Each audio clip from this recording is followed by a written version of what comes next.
Hello, welcome to Ken Studies. CAPF AC का previous year paper जो solution है, जो राइटअप है, जो एस्पिरेंट्स अपियर हुए और रिटेन क्वालिफाई हुए, उनके द्वारा जो हम सीरीज चला रहे हैं, उसमें आज हम दूसरा आपका ये आर्गूमेंट रिपोर्ट राइटिंग प्रेजेंट कर रहे हैं, जो कि 2021 के रिटेन क्वालिफाई एस्पिरेंट ने लिखा है। एक आपका रिपोर्ट पहले प्रेजेंट किया जा चुका है। आज हम दूसरे कैंडिडेट का प्रेजेंट कर रहे हैं। तो इसमें है आपका जो आपका पोल वायलेंस इन वेस्ट बंगाल। तो जो भी है XYZ दिल्ली, डेट ऑफ दो special correspondent. As per the ground reports, day after the announcement of election mandate in West Bengal, incidents of post-poll violence between party workers emerged.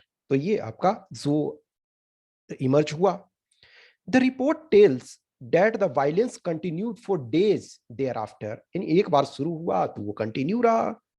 The epicentre of the incident was Howrah and industrialised town.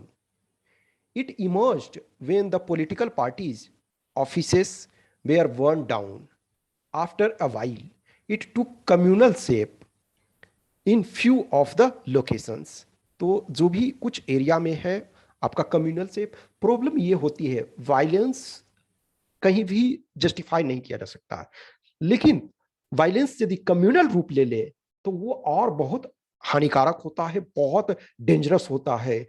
यदि ऐसे violence हो तो उसको control करना बहुत आसान हो जाता है यदि पुलिस अलर्ट है, लेकिन जब कम्युनल रूप ले लेता है तब उसको लार्जर स्केल पे वो कंट्रोल करना, डिफरेंट स्ट्रेटजी अपनाना जरूरी होता है। In the chargesheet filed by the police, around 60 people lost their life and uh, around at least around 150 injured. The victims involved were from different political parties. किसी एक से ही नहीं थे, डिफरेंट पॉलिटिकल पार्टी से वो थे।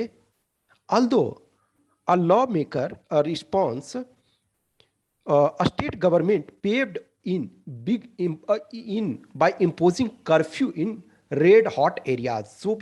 जो एरिया में जहां ज्यादा प्रॉब्लम था, रेड अलर्ट एरिया जो भी था, जहां एक्सपेक्टेशन था, तो वहां कर्फ्यू लगाया गया। The center also deployed CRPF in many areas to curb the violence। कहीं भी लॉ एंड ऑर्डर जो है वो स्टेट सब्जेक्ट है, तो स्टेट यदि आप कंट्रोल करने में सक्षम नहीं है तो सेंटर जो है वो डिप्लॉय करती है सेंट्रल आर्म पुलिस फोर्स को। तो सेंट्रल आर्म पुलिस फोर्स में मेनली जो इंटरनल सिक्योरिटी में इस टाइप के चैलेंजेस होते हैं तो सीआरपीएफ को डिप्लॉय किया जाता है, या फिर सीआरपीएफ का एक स्पेशलाइज्ड यूनिट है RAF, रैपिड एक्शन फोर्स, जो ब्लू ड्रेस में रहते हैं, तो उनको भी लगाया जाता है। Various political activist and lawmaker suggested to enforce a stringent code of conduct for a week after the date of election result। ठीक है। Ultimately, after taking due diligence, the joint committee with representation from both state and center was formed to suggest reforms that are applicable on ground to curb the both pre and post poll violence। यदि हम waste Bengal के history को देखते हैं तो जो violence आपका है, सो पॉलिटिकल वायलेंस है या जो इलेक्शन वायलेंस है, ये नया नहीं है, ये लंबे समय से चलता आ रहा है।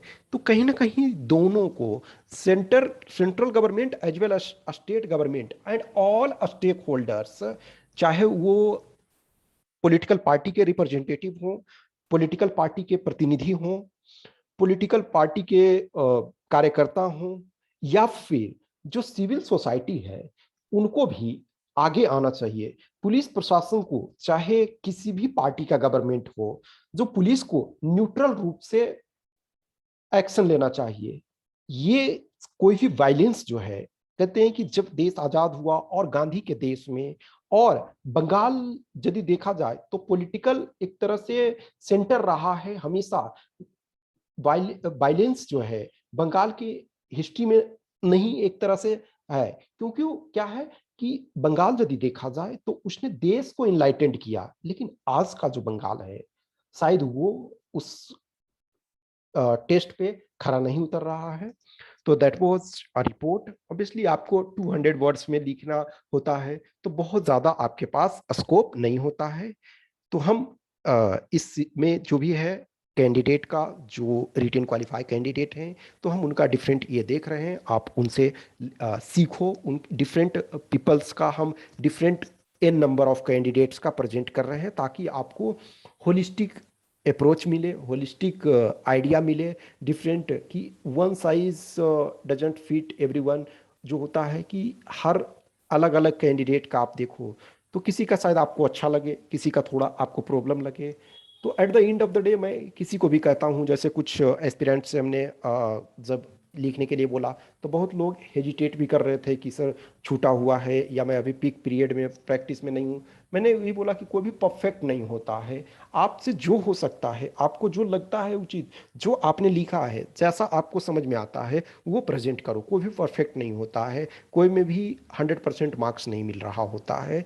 तो एक ये अप्रोच है, एक ये तरीका है कि आप उसको लिख सकते हो। कुछ भी क्वेश्चंस, क्यूरी, डाउट्स है तो आप हमें मैसेज करो, और इसका पीडीएफ आपको मिल जाएगा टेलीग्राम ग्रुप में। Okay, thank you.